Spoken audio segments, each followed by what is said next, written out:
आज जो लोग उलट पुलट बोल रहे हैं उन्होंने सराहा था। पार्लियामेंट डिबेट देख लीजिए। मैंने कानून बनाकर, नियम बना करके 20,000 को 2,500 कर दिया। क्यों? क्योंकि मैं नहीं चाहता था कि ये कैश वाला कारोबार चले। इलेक्टोरल बॉन्ड न होते तो किस व्यवस्था में ताकत है वो ढूंढ के निकालते कि पैसा कहां से आया और कहां गया।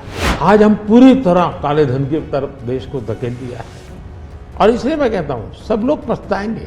जब बात में ईमानदारी से सोचेंगे सब लोग पछताएंगे कि ये जो 16 कंपनियों ने बॉन्ड खरीदा उसमें से 37 पैसा अमाउंट बीजेपी को डोनेशन में मिली।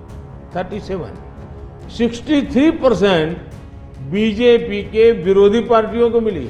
63% पैसा विपक्ष के पास जाए और आप आरोप हम पर लगाएं। इलेक्टोरल बॉन्ड्स के बारे में राहुल गांधी जो हैं वो हर भाषण में कहते हैं और विपक्ष के नेता भी कहते हैं कि इसमें धांधली हुई है। आपकी पार्टी के लोग भी कहते हैं कि अगर गलती है, अगर इसमें कोई गुंजाइश है इसके सुधार में तो वो कर सकते हैं। क्या ये गलत फैसला था इलेक्टोरल बॉन्ड्स का? पहली बात है कि हमारे देश में लंबे अरसे से चर्चा चली है कि चुनावों में काला धन एक बहुत बड़ा खतरनाक खेल हो रहा है। देश के चुनावों को काले धन से मुक्ति मिले इसके लिए कुछ करना चाहिए। चर्चा लंबे समय से चल रही है। चुनाव में खर्च तो होता ही होता है, कोई इनकार नहीं कर सकता है। मेरी पार्टी भी करती है, सब पार्टियां करती है, कैंडिडेट भी करते हैं और पैसे लोगों से लेने पड़ते हैं, सब पार्टियां लेती हैं।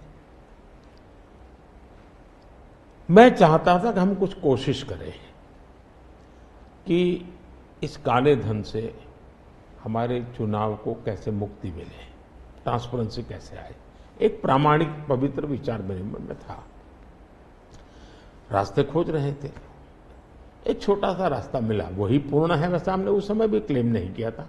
पार्लियामेंट में डिबेट में सबने उसको सराहा भी था। आज जो लोग उलट पुलट बोल रहे हैं उन्होंने सराहा था। पार्लियामेंट डिबेट देख लीजिए। हमने कैसे कैसे काम किया। जैसे 1000 और 2000 के नोट खत्म कर दिए।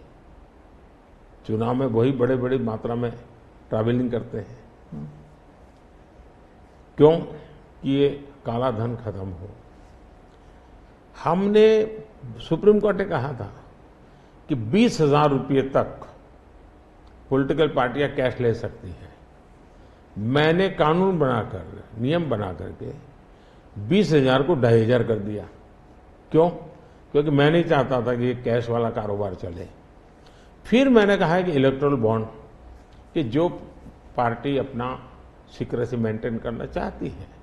होता था क्या, जैसे हम पहले बीजेपी में चेक से पैसा लेंगे तय किया तो सब व्यापारी लोग हमें आकर के कहें साहब हम चेक से दे ही नहीं सकते।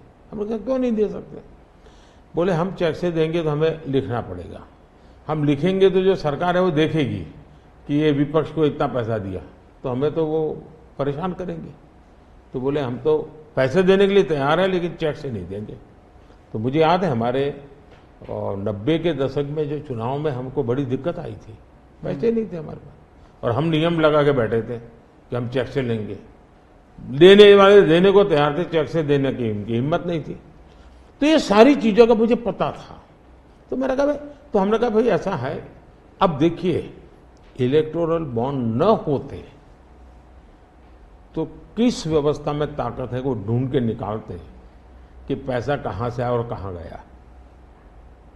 ये तो इलेक्टोरल बॉन्ड की सक्सेस स्टोरी है कि इलेक्टोरल बॉन्ड थे तो आपको ट्रेल मिल रहा है मनी का कि किस कंपनी ने दिया, कैसे दिया, कहां दिया। अब उसमें अच्छा हुआ बुरा हुआ वो विवाद का विषय हो सकता है, इसकी चर्चा हो। मुझे जो चिंता है वो, मैं ये कभी नहीं कहता हूं निर्णय में कोई कमी नहीं होती है। निर्णय तो चर्चा कर सीखते हैं, सुधारते हैं। इसमें भी सुधार के लिए बहुत संभावना है, लेकिन आज हम पूरी तरह काले धन की तरफ देश को धकेल दिया है और इसलिए मैं कहता हूं सब लोग पछताएंगे। जब बात में ईमानदारी से सोचेंगे सब लोग पछताएंगे।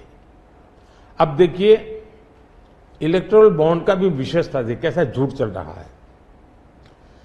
कुल देश में 3000 कंपनियों ने इलेक्टोरल बॉन्ड दिए हैं। उसमें 3000 में 26 कंपनियां ऐसी हैं जिन पर कार्रवाई हुई है।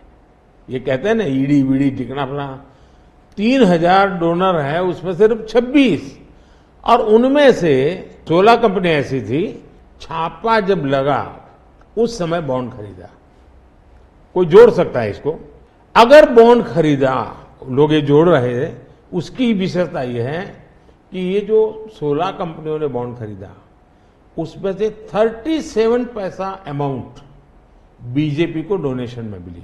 37, 63% बीजेपी के विरोधी पार्टियों को मिली। अगर पूरे जोड़े जाएं तो हाँ। मैं ये 16 कंपनी जिसका ईडी सीबीआई कोई न कोई उस समय एक्शन भी हुआ और बॉन्ड भी निकला, 37% अमाउंट बीजेपी ने, 63 ऑपोजिशन को। क्या ईडी रेड करे और ऑपोजिशन को डोनेशन देने का कार्यक्रम बंद करे? क्या बीजेपी ऐसा करेगी? इसका मतलब कि 63% पैसा विपक्ष के पास जाए और आप आरोप हम पर लगाएं, लेकिन उनको गोलमोल बोलना है और भाग जाना है। हम ट्रांसपेरेंसी की बात करते हैं तो